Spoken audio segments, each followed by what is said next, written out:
कभी आपने सोचा है कि आपकी जिंदगी वहीं क्यों अटक जाती है जबकि आपके मन में बड़े बड़े सपने पल रहे होते हैं? क्यों कुछ लोग सफलता की ऊंचाइयों को छू लेते हैं और कुछ वहीं फंस कर रह जाते हैं?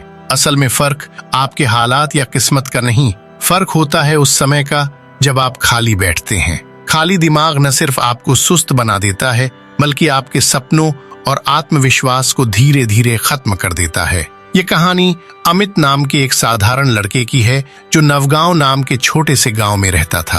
अमित का सपना था बड़ा आदमी बनना, लेकिन उसके पास न तो पैसे थे न कोई सुविधा। अमित के माता पिता किसान थे, दिन रात मेहनत करके परिवार का पालन पोषण करते थे। लेकिन अमित को मेहनत करना बिल्कुल पसंद नहीं था। उसे बस सपने देखने में मजा आता था, अमीर बनने, बड़ा आदमी बनने का, पर हकीकत में उसने कभी कोई प्रयास नहीं किया। एक दिन अमित के पिता रामेश्वर ने देखा कि उनका बेटा पेड़ के नीचे लेटा आसमान निहार रहा है। गुस्से में उन्होंने कहा, अमित, तुम सारा दिन खाली क्यों बैठे रहते हो? अगर जीवन में कुछ बनना है तो उठो और कुछ करो। अमित ने बिना हिले जवाब दिया, पिताजी, सब किस्मत का खेल है, जब किस्मत बदलेगी सब अपने आप हो जाएगा। रामेश्वर चुप हो गए, लेकिन उनके मन में चिंता घर कर गई। उन्होंने सोचा, काश कोई इसे सही राह दिखा सके। पहला नियम, सपना देखो लेकिन जागते हुए।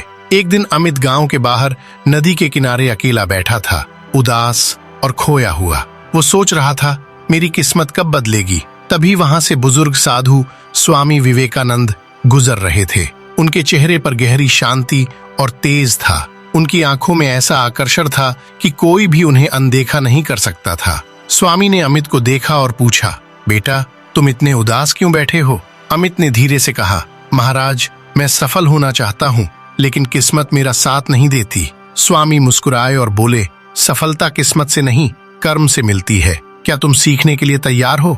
अमित तुरंत उत्साहित हो गया। हाँ महाराज, मैं तैयार हूँ। स्वामी ने गंभीर स्वर में कहा, तो फिर तुम्हें मेरे साथ 7 दिन रहना होगा। मैं तुम्हें सफलता के 7 नियम सिखाऊंगा, लेकिन एक शर्त है, तुम कभी खाली नहीं बैठोगे। स्वामी ने अमित को सुनसान पहाड़ी पर ले जाकर खड़ा किया।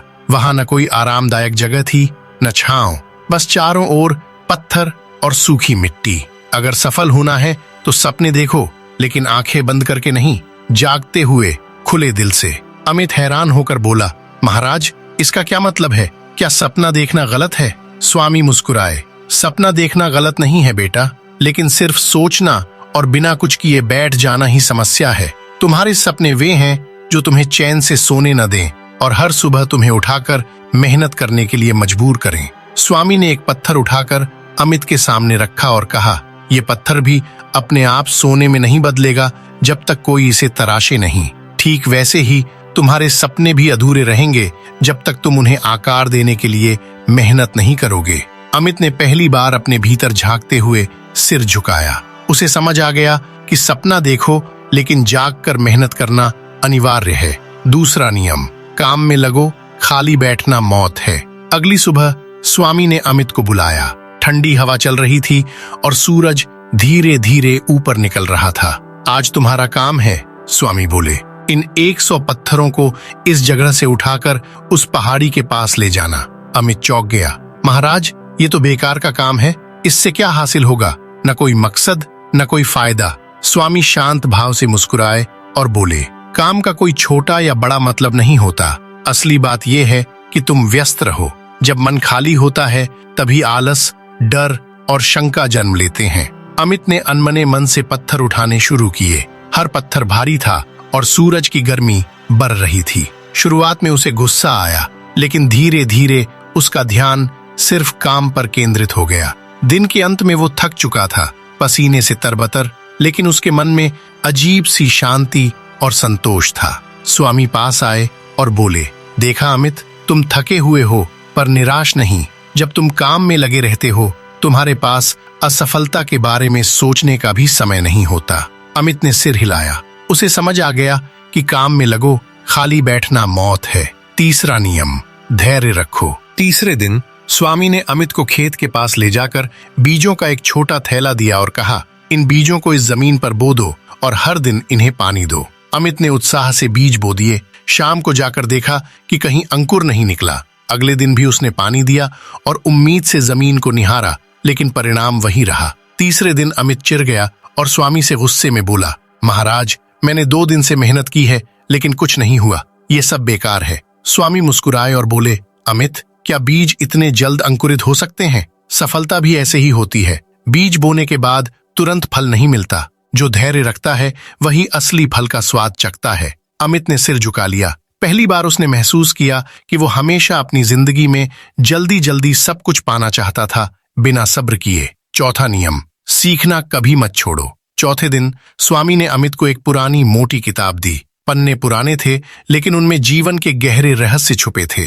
अमित ने मुंह बनाते हुए कहा, महाराज, मुझे पढ़ाई पसंद नहीं है। इससे क्या होगा? मैं तो मेहनत करना सीख रहा हूं ना। स्वामी ने शांत स्वर में कहा, अगर सीखना नहीं चाहोगे तो आगे बढ़ो कैसे? सफलता कभी भी रुकती नहीं है। ये निरंतर सीखने की प्रक्रिया है। तुम्हारे शरीर को भोजन की जरूरत होती है, वैसे ही तुम्हारे मन को भी ज्ञान की जरूरत होती है। अमित ने अनमने मन से किताब पढ़नी शुरू की। शुरुआत में उसे बोरियत हुई, लेकिन जैसे जैसे उसने पढ़ना जारी रखा, वो उसमें लिखे विचारों में खोने लगा। कुछ दिनों में अमित का नजरिया बदल गया। अब वो खुद से किताब उठाकर पढ़ने लगा और स्वामी से सवाल भी पूछने लगा। स्वामी मुस्कुराकर बोले, देखा अमित, सीखना कभी खत्म नहीं होता। जो सीखना बंद कर देता है उसका विकास भी रुक जाता है। जीवन में हर अनुभव, हर व्यक्ति और हर स्थिति से कुछ न कुछ सीखने को मिलता है। 5वां नियम, असफलता से डरना नहीं, सीखना है। 5वें दिन स्वामी ने अमित को एक ऊंचे पेड़ के पास ले जाकर कहा, अमित, इस पेड़ पर चढ़, सीखो कि असफलता डर नहीं, गुरु है। अमित ने जोश में कोशिश की, लेकिन पैर फिसल गया और वो गिर पड़ा। गुस्से में बोला, ये पेड़ ही बेकार है। स्वामी मुस्कुराए और बोले, गिरने के बाद गुस्सा नहीं करते, सीखते हैं। असफलता तुम्हें सिखाती है कि कहाँ गलती हुई। यही तुम्हारा सबसे बड़ा गुरु है। अमित ने फिर कोशिश की, गिरा पर हार नहीं मानी। आखिरकार उसने सही तरीके से चढ़ना सीख लिया। 6ठा नियम, लक्ष्य पर फोकस रखो। 6ठे दिन स्वामी ने अमित को जंगल में ले जाकर एक बड़े पेड़ की सबसे ऊंची शाखा पर चमकदार फल दिखाया। अमित को धनुष बांधकर तीर चलाने को कहा गया। पहली बार अमित ने ध्यान भटका और तीर चूक गया। स्वामी मुस्कुराए और बोले, जब तक ध्यान अपने डर या आसपास की चीजों पर रहेगा, तुम चूकते रहोगे। केवल लक्ष्य पर फोकस रखो। अमित ने गहरी सांस ली, आंखें बंद की और केवल उस फल पर ध्यान केंद्रित किया। इस बार तीर सीधे निशाने पर लगा। 7वां नियम, कभी मत रुकना। अंतिम दिन स्वामी ने अमित को बुलाया, अब तुम वापस जाओ। याद रखो, सफलता कोई मंजिल नहीं है, ये एक यात्रा है। लोग सोचते हैं कि एक बार सफल हो गए तो सब कुछ हासिल कर लिया, लेकिन असली सफलता उस व्यक्ति की होती है जो कभी रुकता नहीं।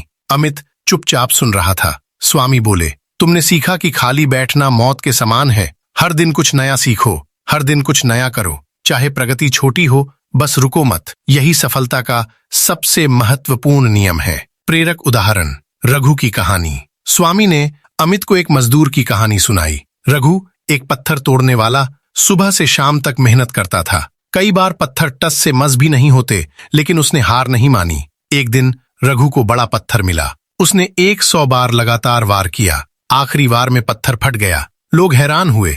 रघु मुस्कुराया, ये एक वार नहीं था, ये उन सभी 99 वारों का परिणाम था जो मैंने बिना रुके किए। अमित की नई जिंदगी। गांव लौटने के बाद अमित पूरी तरह बदल चुका था। वो सुबह जल्दी उठता, मेहनत करता, धैर्य रखता, सीखता और कभी खाली नहीं बैठता। कुछ ही सालों में वो अपने गांव का सबसे सफल इंसान बन गया। लोग पूछते, तुम्हारी सफलता का रहस्य क्या है? अमित मुस्कुराता और कहता, कभी खाली मत बैठो। जब तक सांस है, कर्म है, और जब तक कर्म है, सफलता हमेशा तुम्हारे साथ है।